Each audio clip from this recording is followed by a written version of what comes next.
In the previous video, I've demonstrated how to capture the changes made in any form onto a table called audit trail. I have another form, and that is to maintain the customer information. I want to have this similar functionality on the customer form as well to track the changes. How do we do that? This is what exactly I'm going to demonstrate in this video. So if you're interested, then stick around and let's get started.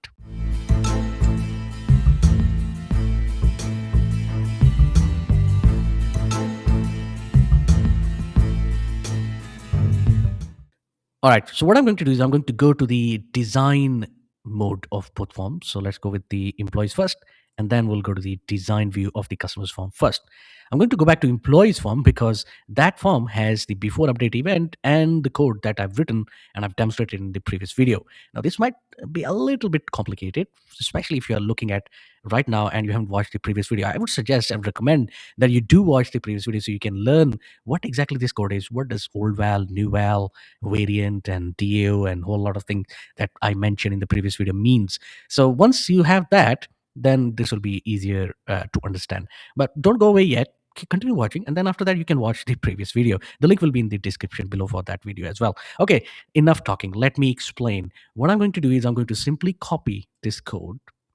All right, and I'm going to go to the customer form, and I'm going to go to the before update event of the customer form, and this is where this code goes. Dot dot dot code builder, and here we are in the VB editor. Exactly the same. We just copy and paste. The question: do we need to change anything? To be honest, not really. And this is how this code is written. So you have to have a minimal effort to use this code multiple times. And this is why we have written the code in this manner. So if we'll debug, there's no problem at all.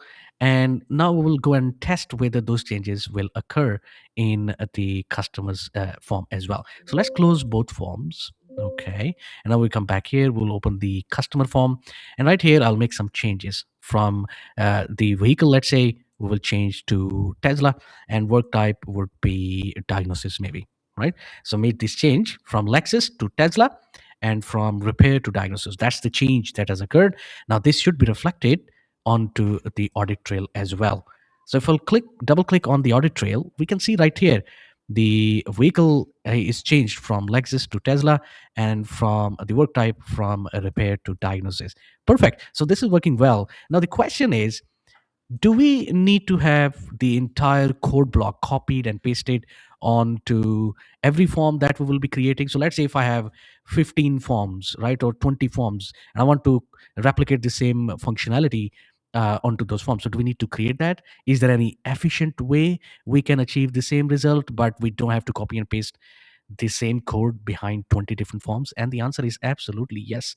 What we are going to do is we are going to create a module. Okay, and that module is going to act as a public module within this application, so we can reuse the same code over and over. Now the question you might be asking, what is module, and where do I go and create that module? Do I have to exit this application and go somewhere else? Not really. Keep watching, and you go to create button on the ribbon, and then the last portion or the section of the ribbon is called macros and code.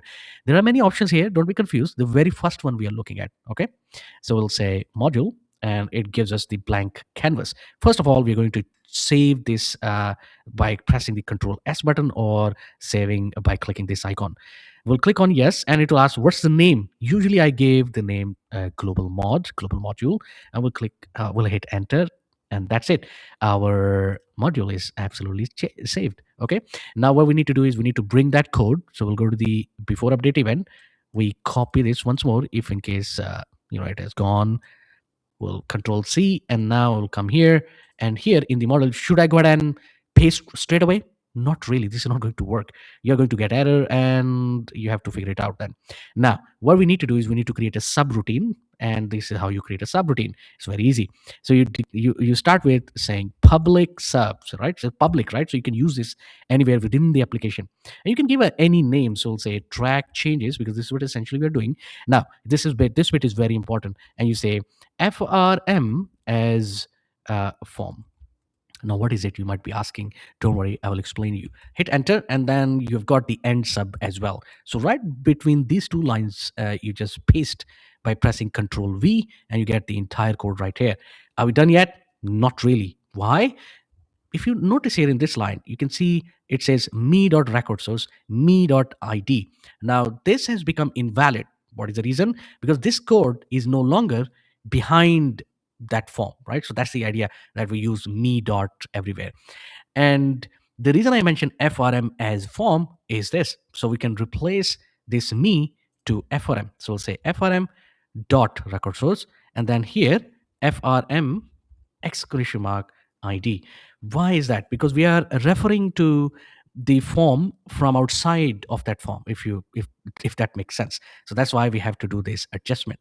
Now if we'll click on debug, and we have an error because wherever it says me, you use that basically. So FRM, okay, we have to check. I'll keep on clicking on new, just or debug, just to see where the me is located.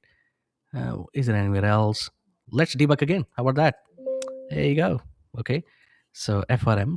All right. That's very important. So wherever it is, it says me, you change that to FRM. FRM dot record source, FRM exclamation mark ID. This is where we are referring to the a particular value, and that is gone. So this is the easiest way to find out if there is any error. You just fix that and to continue. Now the biggest question now is to test how this thing will work. Let's go to a form. So let's say this form, this is a customer form, and the before update event dot dot dot, and we are going to get rid of everything. Okay. So entire code block. Now you must be wondering what's happening here. Now we're going to use the global mod, the subroutine we have created. So say global mod dot. The moment you press dot, any subroutine or function you have created in that module will appear in that list. So we'll click on track changes. It is asking, is it it? That's it? No, actually, we will use FRM as form, remember? And because this is now behind a specific form, the form is FRM customer, and we will simply say me. What will happen is wherever it says in the subroutine, let me go to subroutine here, wherever it says FRM, it will replace that with me. So it will become me.record source, me ID, me, etc., etc. Okay, let's debug it. No error whatsoever. It's time to test whether this thing will work or not. That's always a trickier part, okay? Because we never know. All right, so let's go here. I don't like this. I want this nice background. We'll click on the customer. This is where we used. Let me check. I just want to make sure. Yeah. Okay. All right. So we'll go to the form view. Now we will change the customer vehicle from Tesla to, let's say, BYD, and the work type from diagnosis to maintenance.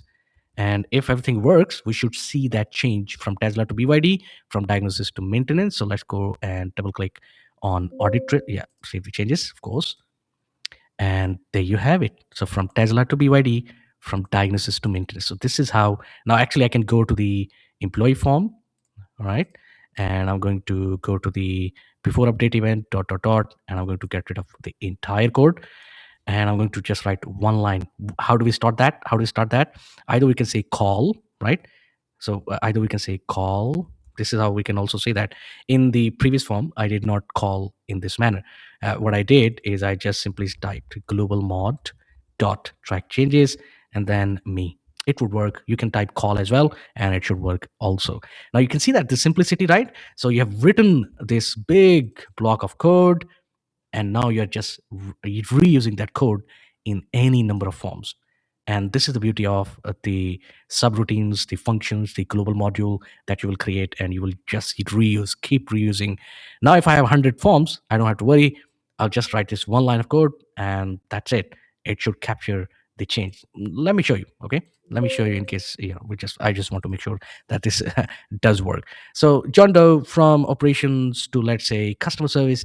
From, okay, let's make that change only. Okay, department change from to customer service. So let's go to the audit trail, and there you go. Department change from operations to customer service.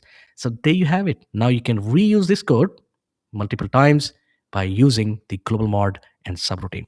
I hope that you have learned something in this video. If you have, then smash the like button and subscribe to the channel. And to support this channel also, please become a member so you can support me and support this channel, so I can keep on doing this work. Thank you so much for watching, and I will see you in the next one.